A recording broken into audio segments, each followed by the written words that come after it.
जय भगवान परशुराम जी।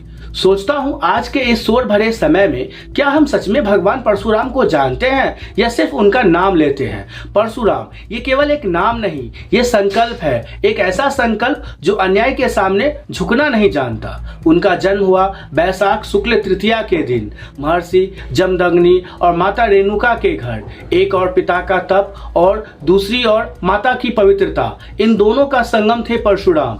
बचपन से ही उन्होंने सीखा ज्ञान क्या है, संयम क्या है और धर्म क्या है, लेकिन उन्होंने केवल पढ़ा नहीं, जीवन में उतारा। उन्होंने भगवान शिव की कठोर तपस्या की और जब प्रसन्न होकर शिव ने उन्हें परशु दिया तब वह राम परशुराम बन गए। परशु सिर्फ एक अस्त्र नहीं था, वह प्रतीक था धर्म की रक्षा के लिए उठे हुए संकल्प का। जीवन ने उन्हें कठिन परीक्षाओं से गुजारा। एक समय ऐसा भी आया जब उन्हें अपने ही हृदय को कठोर करना पड़ा, परंतु उसी जीवन में करुणा भी उतनी ही गहरी थी। जहां विनाश है वहां पुनः सृजन भी है। फिर आया वह क्षण जब अधर्म ने अपनी सीमा पार कर दी। राजा कार्तवीर्य अर्जुन का अहंकार और फिर उनके पिता महर्षि जमदग्नि की हत्या।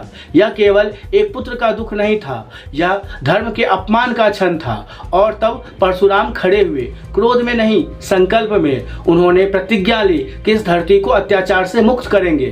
कहा जाता है उन्होंने 21 बार अधर्मियों का अंत किया, लेकिन समझना होगा ये किसी जाति के विरुद्ध नहीं था, यह अन्याय के विरुद्ध था। परशुराम ने सत्ता नहीं चाही, उन्होंने पूरी पृथ्वी दान कर दी। सोचिए, जो जीत सकता था सब कुछ, वह त्याग देता है सब कुछ। यही तो महानता है। वे केवल योद्धा नहीं थे, वे गुरु भी थे।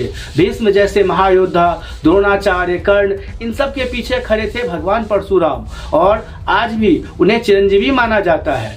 परशुराम हमें क्या सिखाते हैं कि शांत रहना कमजोरी नहीं और अन्याय सहना धर्म नहीं, कि ज्ञान हो तो विनम्र रहो, लेकिन जब समय आए तो सत्य के लिए खड़े हो जाओ। आज जरूरत इस बात की नहीं है कि हम उनके नाम पर गर्व करें, जरूरत इस बात की है कि हम उनके आदर्शों को अपनाएं, क्योंकि सच्ची भक्ति मंदिर में नहीं हमारे कर्मों में दिखाई देती है। तो आज खुद से पूछिए, क्या हम सच में परशुराम के भक्त हैं या सिर्फ उनका नाम लेने वाले। अगर भक्त है तो उनके रास्ते पर चलना होगा। जय भगवान परशुराम।